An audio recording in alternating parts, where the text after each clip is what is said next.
Oke, Assalamualaikum warahmatullahi wabarakatuh.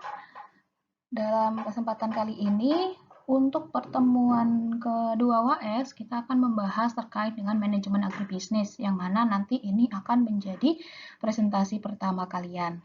Di manajemen agribisnis, apa aja sih yang akan kita bahas? Pertama, kita akan membahas terkait ya seluk-beluknya agribisnis dulu, lalu tentang paradigma agribisnis, pengertian dari agribisnis seperti apa, strategi pengembangan agribisnis, lalu hambatan penerapannya, dan arah dan kebijakan Kementerian Pertanian. Nah, kita tahu bahwa Indonesia itu mempunyai masalah perekonomian yang kompleks, complicated ya. Kenapa? Karena Indonesia merupakan negara kepulauan. Indonesia itu gap antara masyarakat yang berpenghasilan tinggi dan masyarakat berpenghasilan rendah itu terbuka lebar. Sehingga apa? Sehingga ketika ingin merumuskan suatu kebijakan, itu strategi yang harus dipilih itu seharusnya yang pertama adalah memiliki karakteristik mampu memecahkan masalah ekonomi yang kompleks. Kalau kalian lihat gap antara yang kaya dengan yang kurang mampu, itu kan sangat lebar. Kalian lihat di masyarakat, tidak usah jauh-jauh di televisi, di sekitar kalian saja. Ya kan? Lalu yang kedua, tidak mengharuskan penggunaan biaya eksternal yang besar. Kita itu, negara kita, itu sudah memiliki yang namanya, udah punya utang. Gitu loh. Ketika kita ingin membangun sesuatu, setidaknya tidak membangun tetapi tidak yang membutuhkan biaya eksternal yang besar, biaya dari luar yang besar. Sehingga apa? Sehingga tidak akan menumpuk. Toh kalaupun mau investasi, diharapkan investasi itu berasal dari dalam negeri. Kenapa? Kalau investasinya berasal dari luar negeri, ujung-ujungnya akan keluar juga dari Indonesia. Tidak akan di Indonesia, tidak akan berputar di sini. Yang ketiga, tidak dari nol. Nah, salah satu dari kelemahan kita itu adalah terkadang kalau sudah menjalankan suatu kebijakan atau strategi pada masa kepemimpinan A, ketika A ini berakhir, digantikan dengan B, maka akan ada kebijakan atau strategi yang baru, bukan melanjutkan. Sebenarnya ketika kita ingin maju, ketika Indonesia ingin maju, itu sebenarnya harus berkesinambungan. Jadi bukan berdiri sendiri. Dari A melanjutkan dan dilanjutkan oleh B, B dilanjutkan atau diperbaiki oleh C, seterusnya seperti itu. Sehingga apa? Sehingga tidak tidak ganti-ganti yang namanya kebijakan itu. Strategi itu biar akan sejalan dengan perkembangan dari masyarakat di Indonesia sendiri. Lalu yang terakhir adalah strategi yang dapat membawa Indonesia menjadi negara yang sinergis dengan perekonomian dunia. Kita tidak menjadi lawan, tetapi kita menjadi kawan. Dalam artian kita bekerja sama dengan negara manapun selama tidak berkaitan dengan melanggar HAM, melanggar SARA dan segala macam. Nah, sebenarnya ketika kita membahas 4 strategi itu tadi, itu semuanya sudah tercakup di Agribusiness Led Development atau biasa yang disebut adalah strategi pengembangan yang berdasarkan agribisnis. Kenapa? Karena dengan agribisnis kita akan mencakup keseluruhan, mulai dari hulu, hilir, hulu, budidaya, hilirnya, dan juga supportingnya. Semua aspek masyarakat dan kehidupan itu tercakup jadi satu di situ. Mulai dari yang pertanian sampai industri dan perdagangan, semuanya ada di situ. Lalu agribisnis development ini sendiri juga dia berkesinambungan, nggak bisa berdiri sendiri. Hulu berdiri sendiri, budidaya berdiri sendiri, hilir berdiri sendiri, supporting berdiri sendiri, tidak bisa seperti itu. Mereka berkesinambungan, saling berhubungan. Dan juga tidak dari nol, membangun agribisnis itu tidak bisa dari nol. Dalam artian ketika sudah membangun agribisnis, maka itu harus dilanjutkan. Tidak bisa ketika sudah membangun, nanti ada pergantian pengurus atau pergantian kepemimpinan, berubah lagi, itu tidak bisa. Karena apa? Karena harus berkesinambungan. Agribisnis ini sejalan dengan perkembangan dari stakeholder yang ada di dalamnya. Aspek utama agribisnis itu ada 4. Yang pertama, berbasis pada pemberdayagunaan keragaman sumber daya yang ada di setiap daerah. Ketika kita mengatakan agribisnis, pada dasarnya kita itu membangun komoditas unggulan yang ada di daerah tersebut. Hulunya itu kan pasti ada di suatu wilayah. Nah, dengan kita mengembangkan komoditas di wilayah itu, otomatis kita adalah memberdaya gunakan sumber daya yang ada di situ. Bukan hanya sumber daya dari hewani maupun nabatinya, tapi juga sumber daya manusianya. Sehingga pada dasarnya agribisnis itu sangat lokal. Agribisnis itu membantu masyarakat lokal untuk bisa lebih maju. Yang kedua, akomodatif terhadap keragaman kualitas sumber daya yang dimiliki. Agribisnis itu kan mencakup dari hulu, budidaya, hilir, dan juga supporting cost. Di situ ada berbagai macam sumber daya manusia yang tercakup, stakeholder-stakeholdernya, dari kualitasnya, kemampuannya. Nah, mereka itu mengakomodasi, agribisnis itu mengakomodasi keragaman tersebut sesuai dengan porsinya masing-masing, sesuai dengan tugasnya, tupoksinya masing-masing di setiap tahapan di sistem agribisnis itu sendiri. Tidak mengandalkan impor dan pinjaman luar negeri yang besar. Kalau kita memberdayakan masyarakat dengan domestic resources, sebenarnya kan kita tidak usah mengandalkan impor. Kita mencari dari setiap wilayah apa sih komoditas unggulan di wilayah tersebut. Kita bangun sistem agribisnisnya. Ada hulunya, kalau di situ memang sudah ada komoditas unggulan, sudah dibudidayakan, kita bangun hulunya, sehingga hulu ini bisa masuk ke budidaya. Kita bangun hilirnya, sehingga apa? Sehingga hilir ini bisa membantu budidaya untuk bisa memasarkan atau mengolahnya. Kita bantu supportingnya untuk menyangga, baik itu dengan kebijakan, perkreditan, asuransi, penyuluhan, sehingga apa? Nggak usah mengandalkan impor. Dan setiap wilayah-wilayah tersebut yang memiliki komoditas unggulan, jelas nanti mereka bisa maju. Akan banyak diversifikasi komoditas. Nggak ada padi diganti dengan apa, tidak ada jagung diganti apa. Maksudnya agribisnis, aspek utama agribisnis dengan tidak mengandalkan impor seperti itu. Lalu yang terakhir adalah berorientasi ekspor tanpa mengesampingkan pasar domestik. Karena kita agribisnis itu adalah suatu sistem yang berkesinambungan.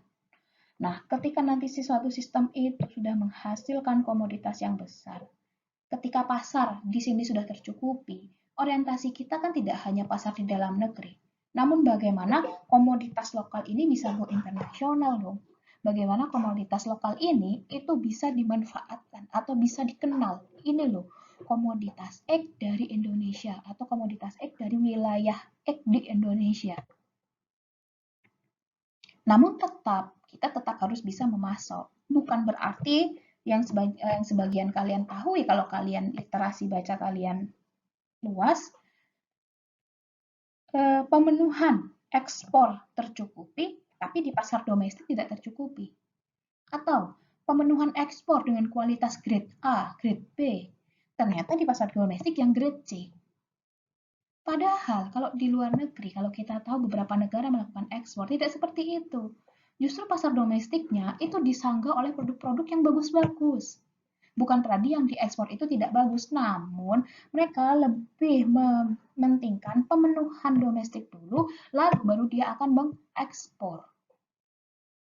Karena memang produk-produk pertanian yang dari luar negeri tidak ada gap yang terlalu jauh antara yang untuk dipenuhi di pasar domestik dengan yang diekspor. Nah, agribisnis secara bertahap itu bergerak. Sehingga apa? Agribisnis ini adalah suatu yang dinamis. Sistem agribisnis ini dinamis. Kita yang bekerja di agribisnis itu bisa menyesuaikan dengan kedinamisan lingkungan kita. Kita yang bekerja di agribisnis itu sangat tanggap terhadap perubahan-perubahan. Sehingga apa? Sehingga diyakini mampu mengantarkan Indonesia memiliki daya saing dan sinergis dengan perekonomian dunia. Kenapa? Karena ada tiga penyangga di agribisnis. Terkait dengan yang pertama, faktor driven. Faktor driven ini adalah pembangunan agribisnis yang mengandalkan SDA dan SDM belum terampil. Agribisnis ini bergerak dari faktor driven, capital driven, hingga ke innovation driven. Kalau di faktor driven, membangun agribisnis berdasarkan SDA dan SDM belum terampil. Kita masih ada SDM yang belum terampil, tapi kita memberdaya gunakan SDM tersebut. Karena itu akan menjadi faktor driven kita untuk yang bekerja di agribisnis. Lalu yang kedua, capital driven. Nah, kalau di capital driven, ini barang-barangnya itu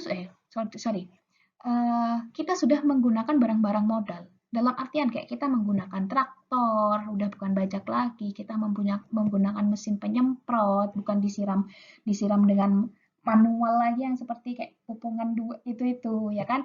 Dan SDM-nya sudah lebih terampil. Karena apa? Karena mereka sudah menggunakan mesin-mesin. Yang ketiga itu innovation driven. Pembangunan agribisnis yang digerakkan oleh ilmu pengetahuan, teknologi, dan SDM terampil.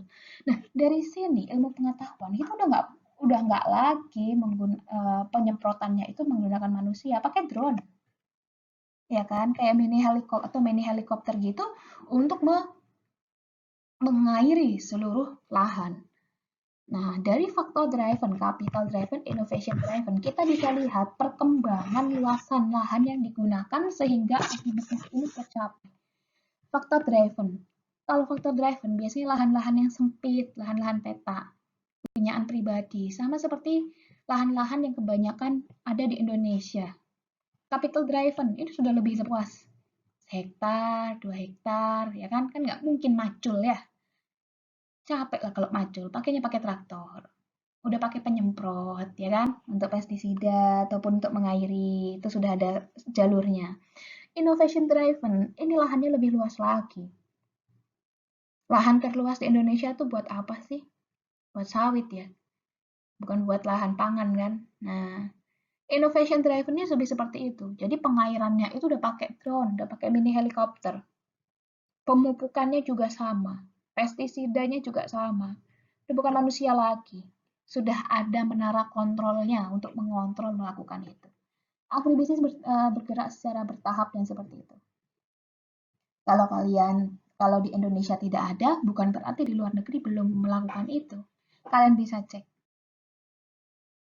Nah, pengertian agribisnis, ini saya hanya mengambil 3. Yang pertama dari John Davis sama Ray Goldberg, yang mana John Davis dan Ray Goldberg ini adalah seorang ilmuwan dari Oxford yang pertama kali mencetuskan pengertian agribisnis yang dikutip oleh Profesor Bungaran Saragi, yang selanjutnya diterapkan menjadi suatu paradigma baru di Indonesia.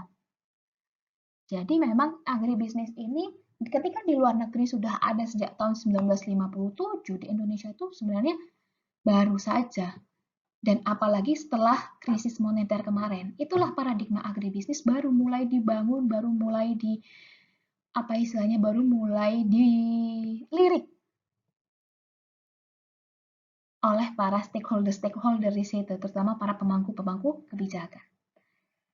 Agribisnis adalah total keseluruhan kegiatan yang terlibat di sana terkait dengan manufaktur dan distribusi dari hulu, lalu budidaya, dan juga penyimpanan, pengolahan, dan distribusi komoditas tersebut dan barang-barang yang terbuat dari komoditas tersebut. Jadi kita bisa tahu ya bahwa agribisnis itu keseluruhan kegiatan yang terlibat di sana dari hulu sampai budidaya hilir, distribusinya, penyimpanannya, processing atau pengolahannya. Jadi yang namanya agribisnis itu kita tidak membicarakan hulu saja, budidaya saja, hilir saja, apalagi supporting saja. Tidak. Agribisnis itu kita membicarakan secara keseluruhan, secara holistik gitu. Enggak setengah-setengah, tidak satu-satu. Ya. Yang kedua, nih, Hafsah dan Ajit. Agribisnis adalah kegiatan usaha di bidang pertanian yang berwatak bisnis. Pelakunya konsisten, meraih nilai tambah komersil dan finansial yang berkesinambungan. Nah, dari pengertian John Davis sama Ray Goldberg ini, kita kan tahu bahwa agribisnis itu sistem. Suatu sistem yang terintegrasi. Lalu ditambahkan agribisnis itu pola pikirnya adalah bisnis. Kalau bisnis adalah sifatnya komersil. Komersil berarti tujuannya mendapatkan keuntungan secara finansial. Nah, jadi itu ya. Jadi kalau kita beragribisnis, itu bukan hanya kita membudidaya saja, mencukupi kebutuhan sehari-hari. Agribisnis tidak seperti itu. Agribisnis is a business. Bisnis di suatu komoditas pertanian. In agriculture commodity. Yang mana setiap aspek, setiap stakeholder itu harus berkesinambungan, harus terintegrasi. Seluruh kegiatan operasi yang tercakup di dalamnya itu terintegrasi. Itu agribisnis. Nah, yang terakhir untuk di pengertian agribisnis Kementerian Pertanian adalah subsistem hulu, agribisnis tengah, hilir, dan penunjangnya. Itu agribisnis.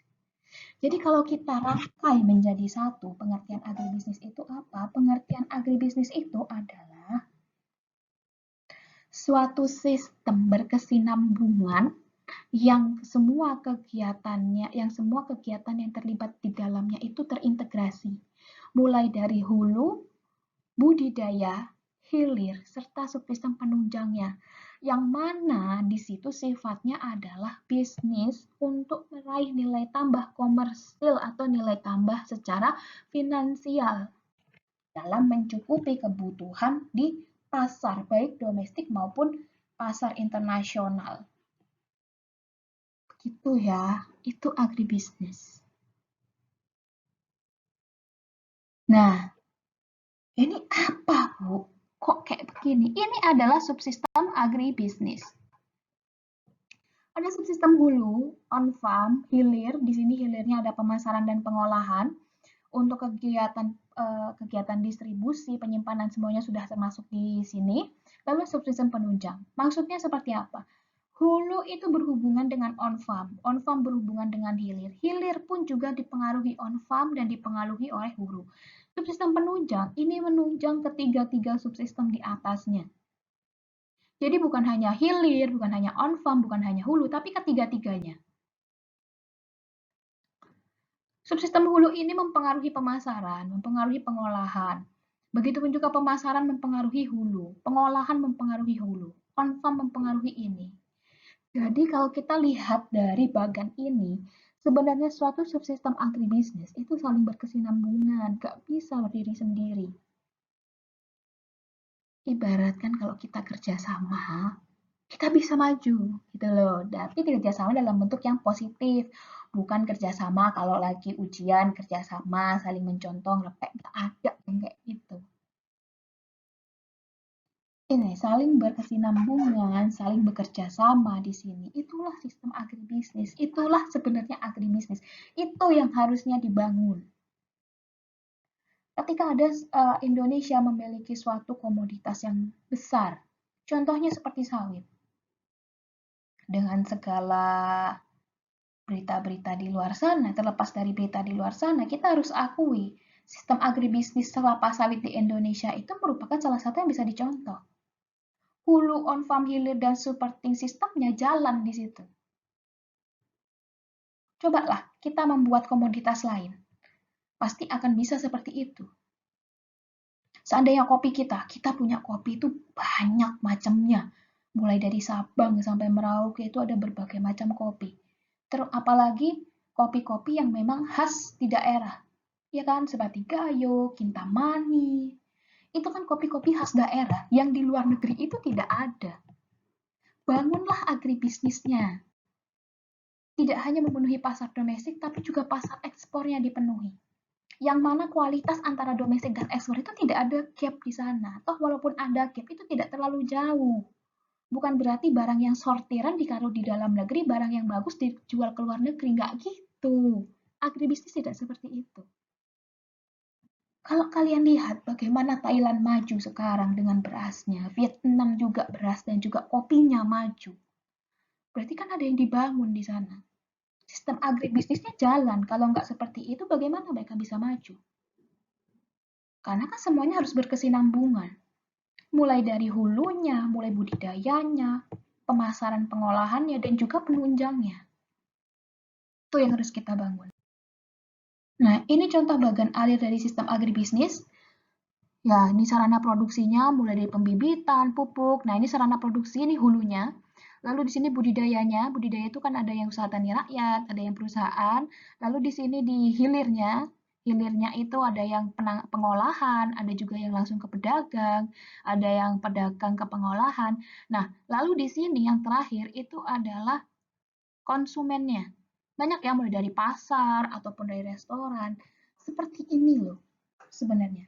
Dan nanti di sini ini ada subsistem-subsistem penunjang. Jadi di setiap aspek ini ada subsistem penunjang di sini. Di sini ada penunjang. Yang fungsinya apa? Salah satunya seperti pemerintah. Kalau untuk di hulu, pemerintah kan sangat berperan terhadap kebijakan harga, penyediaan input, gitu kan. Kalau di budidaya juga seperti itu, seperti asuransi, itu kan salah satu supporting yang dibutuhkan petani. Karena apa? Karena memang kita tahu bahwa yang namanya usaha di bidang pertanian itu adalah usaha yang penuh dengan resiko dan ketidakpastian. Baik mulai dari iklim, mulai dari manusianya, mulai dari pasarnya, ya kan. Pengolahan hasil pun seperti itu. Ada kebijakan harga di situ. Dan juga di konsumen, sangat berperan penunjang itu. Jadi dari setiap aspek ini, yang namanya supporting system itu berpengaruh. Ini strategi pengembangan agribisnis. Strategi pengembangan agribisnis itu ada yang bersifat vertikal dan ada yang bersifat horizontal. Nah, kalau yang bersifat horizontal itu ada yang namanya right side linkage dan left side linkage. Nah, right side linkage itu ada yang integrasi hulu ke kanan, integrasi hulu ke kiri, ada juga integrasi hulu ke kiri, integrasi hilir ke kanan, integrasi hilir ke kiri. Nah, kita lihat untuk right side linkage itu mengintegrasikan beberapa perusahaan yang merupakan pesaing langsung karena memiliki alur sistem agribisnis hulu hilir yang sama. Tujuannya menyediakan persaingan, integrasi sama agribisnis sesama penyedia input pertanian. Jadi kalau right side linkage itu adalah integrasi beberapa perusahaan. Jadi sama-sama penyedia pupuk, sama-sama penyedia pestisida, sama-sama pemasaran. Nah, itu adalah right side linkage. Jadi mereka bekerja sama di sana. Ya, jadi kalau dalam artian kalau seandainya nih di toko A harganya sekian, di toko B juga sekian, gitu loh. Sehingga apa? Sehingga tidak ada persaingan yang tidak sehat. Jadi persaingannya akan sehat di sana. Gitu. Lalu kalau left side linkage itu adalah mengintegrasikan beberapa perusahaan yang bukan pesaing tetapi saling berkompetisi karena produknya komplementer atau produknya substitusi. Nah, kalau yang right side linkage itu tadi mereka sama ya, bekerja atau bergerak di bidang yang sama, kalau yang left side ini, mereka bergerak di bidang yang berbeda, namun sifat produknya itu komplementer ataupun substitusi. Komplementer ini produk yang saling melengkapi, substitusi adalah produk yang saling menggantikan. Ya, contohnya kayak daging sapi sama telur, lalu daging sapi sama daging ayam, beras sama jagung, beras sama ketela pohon, kayak gitu. Itu adalah left side linkage. Jadi yang saling menggantikan, yang saling melengkapi itu diintegrasikan sehingga apa? Sehingga akan meminimalkan persaingan. Jadi itu ya strategi yang pertama itu ada yang namanya right side linkage yang mana mengintegrasikan perusahaan atau usaha-usaha yang bergerak di bidang yang sama. Kalau left side linkage itu mengintegrasikan perusahaan atau usaha-usaha yang produknya itu saling berkomplementer atau bersubstitusi. Lalu yang kedua ada yang namanya backward linkage, backward forward, dan full integration. Maksudnya apa? Ini adalah hubungan yang vertikal. Kalau left side, right side itu tadi adalah hubungan yang horizontal. Kalau yang backward, forward, dan full integration ini adalah hubungan yang vertikal. Kalau backward linkage ini hubungan ke belakang dalam artian mengintegrasikan budidaya dengan hulu, mengintegrasikan hilir dengan budidaya, mengintegrasikan hilir dengan hulu. Itu adalah backward linkage. Kalau forward linkage itu adalah mengintegrasikan subsistem ke depan dalam artian mengintegrasikan hulu dengan budidaya, hulu dengan hilir, budidaya dengan hilir. Itu adalah forward linkage. Kalau backward forward itu mengintegrasikan antara yang depan dengan yang belakang. Dalam artian ketika di budidaya, di subsistem budidaya, kita harus mengintegrasikan antara budidaya on farm dengan hulu dan on farm dengan hilir. Kalau on farm dengan hulu itu kan hubungannya backward. Kalau on farm dengan hilir itu kan forward. Jadi di situ hubungannya adalah backward forward linkage. Nah, ingat ya. Jadi kalau backward itu adalah backward itu adalah di subsistem hilir. Backward itu mengintegrasikan subsistem hilir dengan subsistem sebelumnya. On farm dan hulu. Kalau forward linkage itu di subsistem hulu. Dia mengintegrasikan dengan subsistem di depannya, yaitu on farm dan hilir. Kalau backward forward itu adalah di subsistem budidaya. Dia harus mengintegrasikan budidaya dengan hulu sebagai backward linkage-nya dan budidaya dengan hilir sebagai forward linkage-nya. Nah, kalau full integration itu adalah integrasi keseluruhan subsistem agribisnis beserta dengan penunjangnya.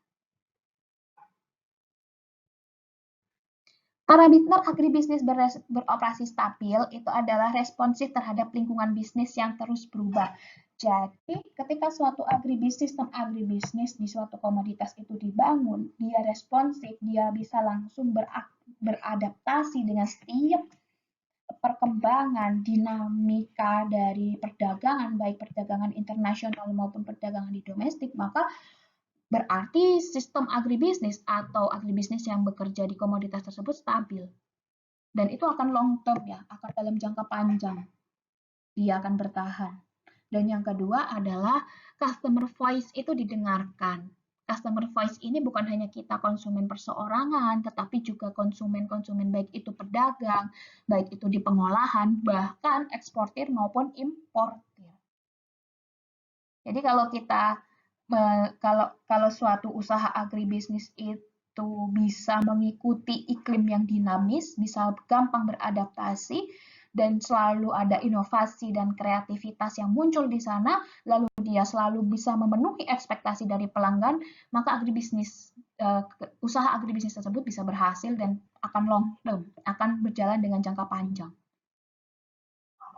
Nah, ini adalah hambatan-hambatan di pengembangan agribisnis. Di situ ada 6 hambatan. Yang pertama adalah dari lahan, infrastruktur, sarana produksi, regulasi, kelembagaan, dan permodalan. Kalau di lahan sendiri itu ada hambatannya, kenapa? Karena di sana ada kita tahu ada konversi lahan yang tidak terkendali. Sekarang itu lahan banyak dikonversi menjadi pemukiman, tempat wisata, gitu.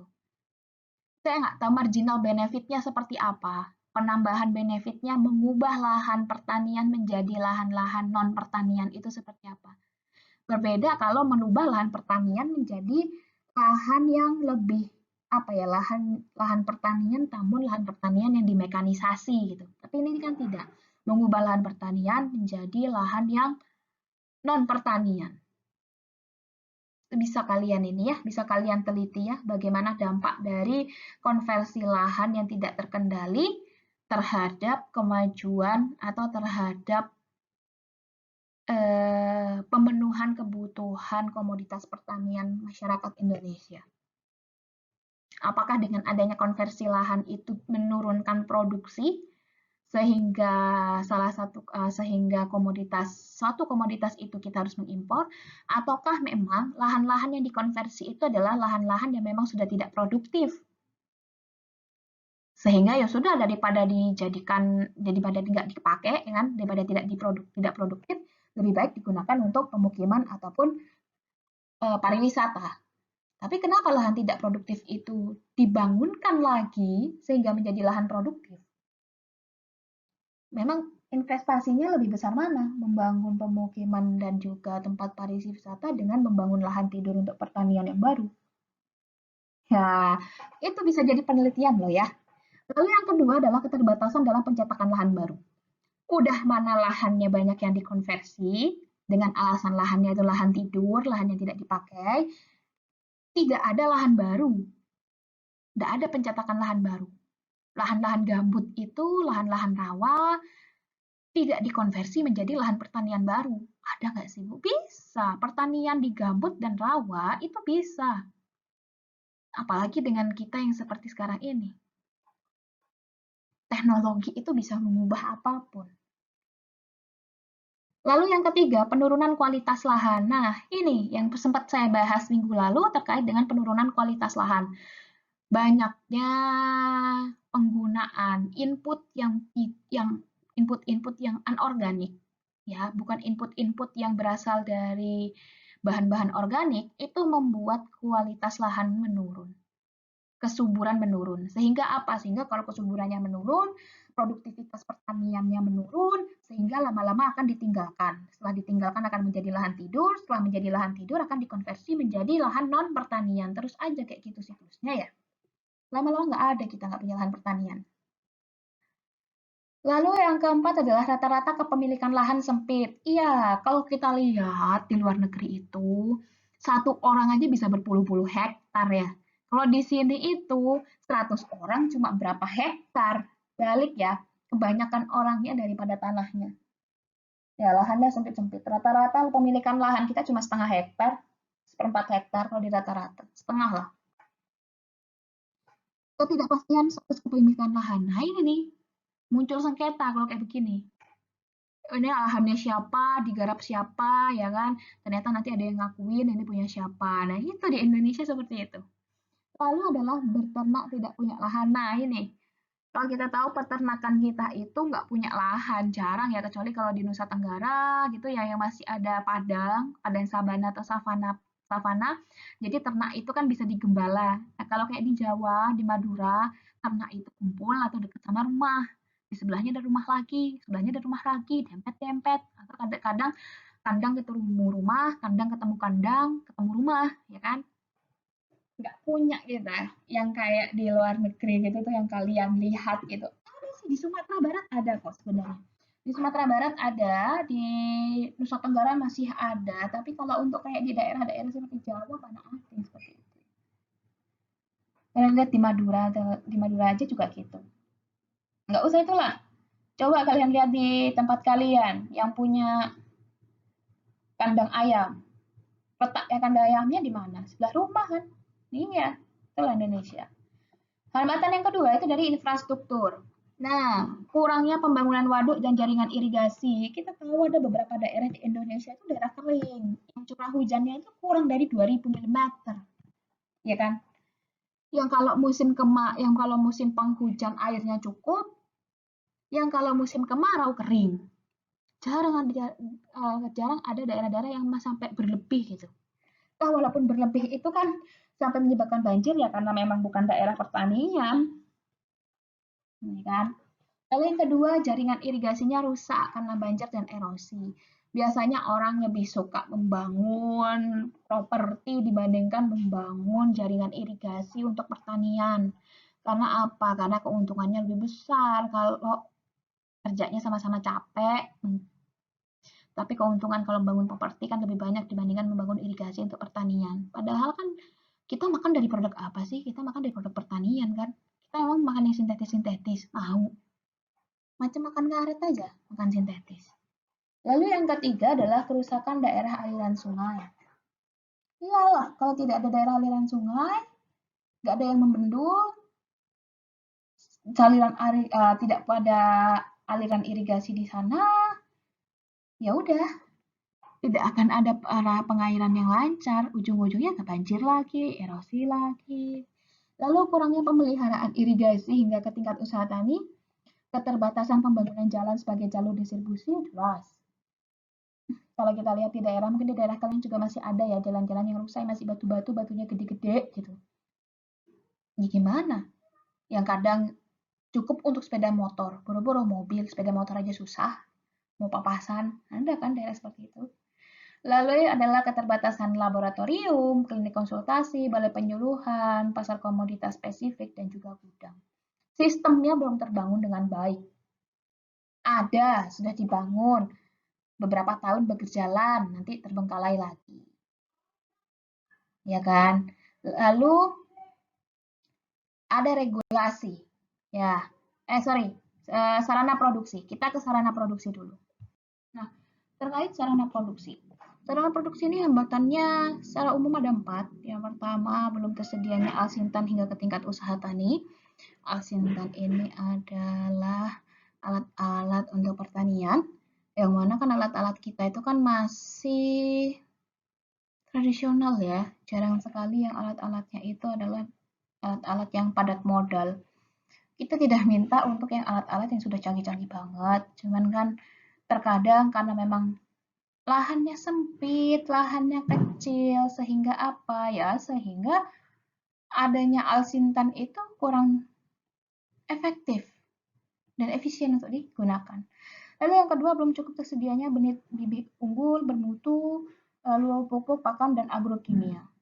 Jadi, terkadang ketersediaan bibit unggul itu penting ya, tapi terkadang karena harganya mahal atau mungkin masyarakat merasa bahwa kesulitan untuk mendapatkan bibit unggul, terkadang bibit yang digunakan petani atau petani itu bukan bibit yang unggul. Jadi yang sudah mereka tanaman yang mereka gunakan itu kan biasanya sama petani ada yang tidak di ini ya, tidak digunakan tidak dibabat habis atau ada yang digunakan sebagai bibit lagi kan, gitu loh. Ya gimana kalian bisa bayangkan sendiri kualitas dari suatu tanaman itu juga belum bagus lalu dijadikan bibit, tumbuhkan lagi, jadikan bibit, tumbuhkan lagi, jadikan bibit. Jadi tidak akan bisa menghasilkan komoditas yang grade-nya bagus ya, komoditas unggulan karena memang dari bibitnya saja bukan bibit atau benih unggul, lalu cara penggunaan pupuknya, agrokimianya juga bukan yang terbaik gitu kan. Lalu belum berkembangnya kelembagaan pelayanan. Di sarana produksi ini memang salah satu hal yang menjadi tantangan di agribisnis Indonesia itu adalah kelembagaannya, baik dalam kelompok tani maupun dalam kelembagaan penyedia inputnya, dari stakeholder di bagian pedagangnya, itu adalah mereka masih berdiri sendiri, mereka saling tidak terintegrasi. Ya, hubungannya hanya sebatas hubungan jual beli tanpa ada kesinambungan gitu loh. Yang satu nyari untung, yang satu nyari untung, hanya gitu saja. Tidak ada apa ya istilahnya, tidak ada integrasi gitu. Lalu yang terakhir adalah belum berkembangnya penangkaran bibit atau benih secara luas. Iya memang. Sedikit sekali lab-lab ataupun balai-balai yang menghasilkan benih-benih unggul. Toh walaupun ada juga belum semuanya bisa dikomersialkan. Kalau kalian tanya kan banyak penelitian, tidak semuanya penelitian itu bisa berhasil ketika diterapkan di lapang. Toh walaupun berhasil diterapkan di lapang, belum tentu masyarakat mau menerima. Yang pertama, bisa karena harganya yang masih mahal. Yang kedua, bisa karena masyarakat sudah terbiasa dengan yang ada. Itulah salah satu kelemahan dari SDM kita. Pengennya murah tapi maunya yang bagus, yang bener lah. Mana ada yang seperti itu, ya kan? Mau yang murah, pengen bagus tapi murah. Terus yang kedua adalah sudah terbiasa. Nah itu, karena sudah terbiasa akhirnya tidak ingin berubah. Pola pikir seperti itu tuh yang harusnya diubah. Kita tidak akan pernah bisa berkembang sampai kapanpun. Mau sampai nanti terciptanya mobil tanpa tanpa harus kalian mobil virtual lah, tanpa harus kalian nyetir capek-capek nyetir sendiri. Kalau kita nggak mau berubah untuk menjadi lebih baik, nggak mau berubah kebiasaan kita untuk menjadi maju, nggak akan pernah maju.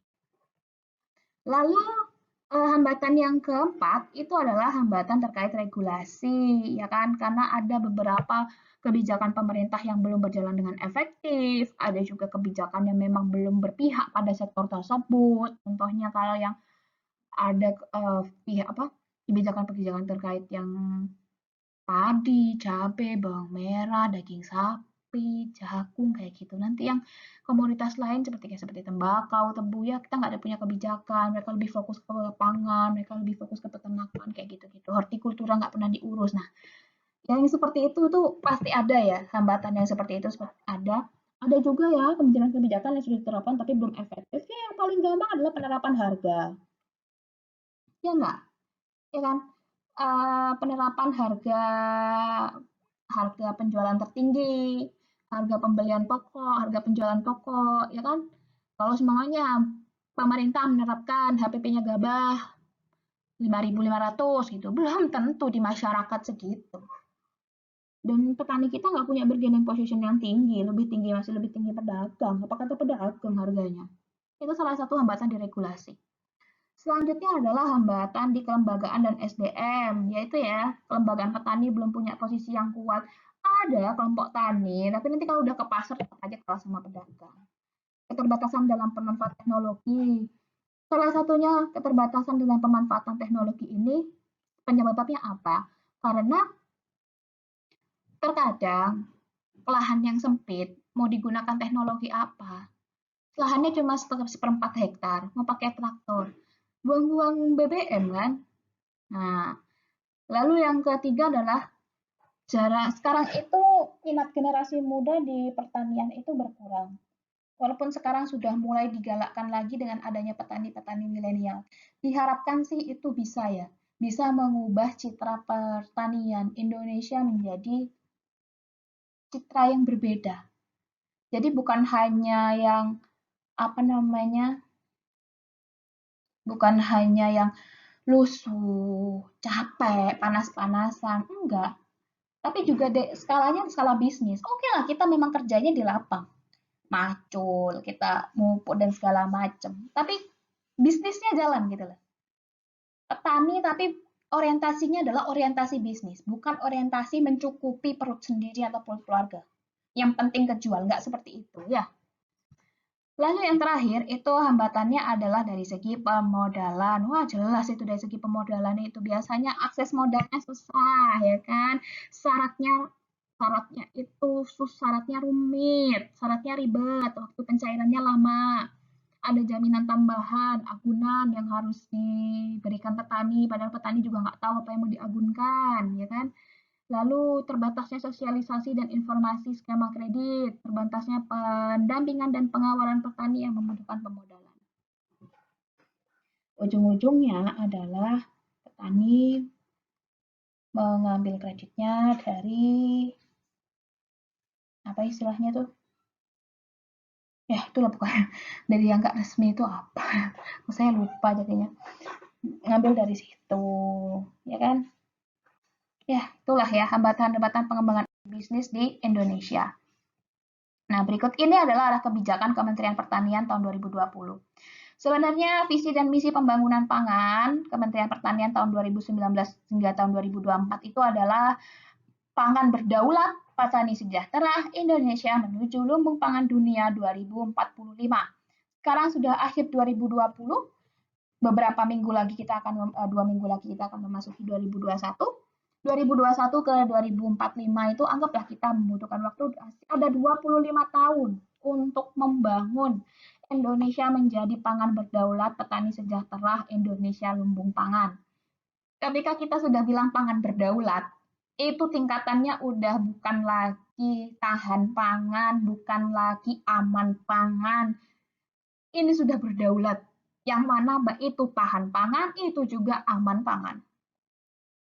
Nanti di pertemuan ketiga kita akan membahas terkait itu. Pertemuan ketiga ini tentang pertanian, pembangunan pertanian berkelanjutan, itu agak ya lumayan menarik karena kita akan membahas terkait pertanian terpadu, kita akan membahas SDGs dan nanti kita juga akan terbahas terkait sedikit terkait dengan apa sih tahan pangan, aman pangan dan daulat pangan itu sendiri. Nah, jadi visinya itu ya, pangan berdaulat, petani sejahtera, Indonesia menjadi lumbung pangan dunia 2045. Lumbung pangan dunia loh, bukan lumbung pangan ASEAN atau Asia. Ya. Yang pertama misinya adalah mewujudkan kedaulatan pangan, mewujudkan industri pangan, mewujudkan kesejahteraan petani, mewujudkan revolusi mental dan reformasi birokrasi. Semoga terwujud ya, itu ya visi dan misinya. Tujuan dan sasaran strategis pembangunannya itu adalah meningkatkan ketersediaan dan ekspor pangan. Ketersediaan ini bukan hanya ketersediaan untuk ekspor, tetapi ketersediaan untuk apa? Untuk domestik juga. Seperti yang sudah saya tekankan, jangan kita fokus ke ekspor, tapi domestiknya kurang. Ujung-ujungnya apa? Impor. Apa gunanya diekspor? Hanya untuk mencari keuntungan yang lebih besar. Rakyatnya menderita. Lalu meningkatkan lapangan kerja. Pertanian itu bisa meningkatkan lapangan kerja. Mengurangi kemiskinan, meningkatkan kesejahteraan petani tujuannya. Sasaran strategisnya, Indonesia berdaulat pangan, lapangan kerja meningkat, kemiskinan menurun, kesejahteraan petani meningkat. Ini loh, yang keempat ini loh. Ini adalah urgensinya sangat besar, terutama ketika kita ingin menarik anak-anak muda seperti kalian untuk bisa menjadi petani milenial atau pengusaha di bidang agribisnis. Dan kebijakannya yang pertama adalah penguatan profesionalisme SDM petani dan penyuluh. Bukan hanya petaninya yang ditingkatkan, tapi penyuluhnya juga. Bagaimana mereka bisa menyuluh petani dengan bukan hanya dengan baik, tapi dengan persuasif. Karena kadang petani itu udah kalau ketemu penyuluh, saya tahu sendiri di lapang kayak yang udah penyuluh apa lagi sih gitu. Dan mindset petani itu kalau ada penyuluh biasanya juga bantuan apa yang mau disosialisasikan gitu. Karena di masyarakat saya sempat turun di beberapa wilayah di Pamekasan, Sumeneb, dan juga Sampang. Kebetulan saya sudah terjun ikut penelitian ya, alhamdulillah. Jadi memang masyarakat kita tuh masih yang mindsetnya kalau ada yang datang ke mereka bawa kuesioner itu adalah mendata untuk mendapatkan bantuan. Tolonglah ya, bagaimana kita bisa mengedukasi mereka bahwa nggak seperti itu gitu loh. Bahwa janganlah hanya mengharapkan bantuan sesulit apapun. Ya, mungkin karena memang mungkin karena memang seperti itu, banyakan seperti itu. Nah, jadi sehingga apa? Kita butuh penguatan profesionalisme SDM di petaninya dan juga penyuluh. Lalu modernisasi pertanian. Sebenarnya lahan-lahan yang kecil itu bisa dimodernisasi dengan apa? Berkelompok. Tapi pembagiannya harus adil, bukan berarti nanti dalam adilan dalam arti seperti apa. Petani itu berkelompok, sehingga apa? Sehingga nanti untuk melakukan budidaya itu lebih efektif dan efisien. Karena apa? Karena kan kebutuhan inputnya barengan, lalu pekerjaan-pekerjaan yang dilakukan di budidaya juga barengan. Karena apa? Karena lahannya dikelompokkan jadi satu. Cuman tolong yang adil gitu loh. Jangan terus karena kalau lahannya dijadiin satu terus hasilnya dibagi rata ya. Enggak, tetap kan lahan Anda berapa meter persegi, lahan Anda berapa hektar ya sesuai dengan itu dapatnya. Itu yang susah juga. Kalau berkelompok berarti harus bagi sama rata.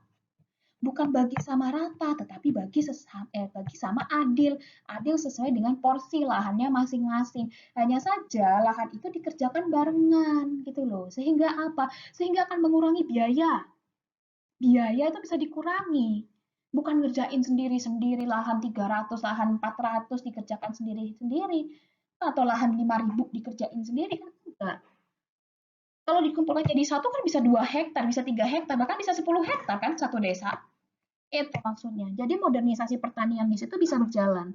Lalu pemanfaatan sumber daya lahan untuk pangan. Ini loh ya, optimalisasi pemberdayaan. Arah kebijakannya ke optimalisasi pemanfaatan sumber daya lahan. Jadi sebenarnya kalau ada lahan-lahan tidur, lahan-lahan yang tidak terpakai dioptimalkan menjadi lahan pangan. Kalau kita masih dikonversi jadi lahan pemukiman dan pariwisata. Penguatan daya saing dan ekspor. Ini juga penting, penguatan daya saing dan ekspor. Ekspor kita itu yang nomor 1 kelapa sawit. Yang masih nomor 1. Kenapa kelapa sawit? Karena produksinya tinggi. Bukan karena karena kualitasnya yang paling bagus. Enggak juga. Kita bersaing ketat dengan Malaysia. Asal kalian tahu saja, Malaysia itu dia lahannya jauh lebih sempit daripada lahan sawit di Indonesia. Tapi produktivitasnya lebih tinggi daripada di Indonesia. Indonesia itu hanya menang lahan. tapi produktivitasnya lebih rendah. Sehingga apa? Daya saingnya sebenarnya, daya saing Indonesia, kelapa sawit Indonesia dengan Malaysia itu beda jauh. Mungkin bisa jadi kalau produktivitas kelapa sawit Indonesia nggak bisa ditingkatkan, kita akan kalah saing dengan Malaysia, walaupun lahannya lebih sempit. Kita mau buka berpuluh-puluh hektar kelapa sawit, kalau kita produktivitasnya tetap rendah, tetap aja kita akan kalah. Sama halnya sama dengan kopi. Kopi kita kalah udah. Brazil, Vietnam, Kolombia, wah itu udah rajanya. Beras yang katanya dulu kita swasembada sampai ekspor-ekspor ke luar negeri, kalah sama Thailand. Ya, sebagai anak muda, ya kan, bagaimana ini arah ke depannya? Oke, sampai di situ penjelasan saya terkait dengan manajemen agribisnis. Nah, untuk tugasnya akan kita bahas nanti ya di penutupan kelas. Untuk presentasi minggu depan, tanggal 22 Desember, pertanyaannya apa saja? Pertanyaannya nanti akan saya bahas. Untuk komoditas sudah clear semua, sudah saya setujui.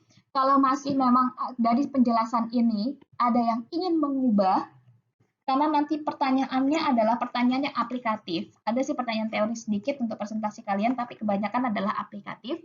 Jadi mohon jika ingin mengubah komoditas dipersilahkan sampai dengan tanggal 21 Desember. Sampai dengan tanggal 21 Desember ya untuk mengubah komoditasnya. Setelah itu kalian tidak boleh, bukan 21, sampai tanggal 20 Desember. Ya, jadi setelah kalian dapat tugas, silakan dipikirkan lagi karena pertanyaannya lebih ke aplikatif. Jika ingin mengubah komoditas, silahkan sampai saya tunggu tanggal 20 Desember pukul 13.00. Oke, silahkan pertanyaan. Jika ada pertanyaan diisi di formnya. Kurang lebihnya saya mohon maaf. Assalamualaikum warahmatullahi wabarakatuh.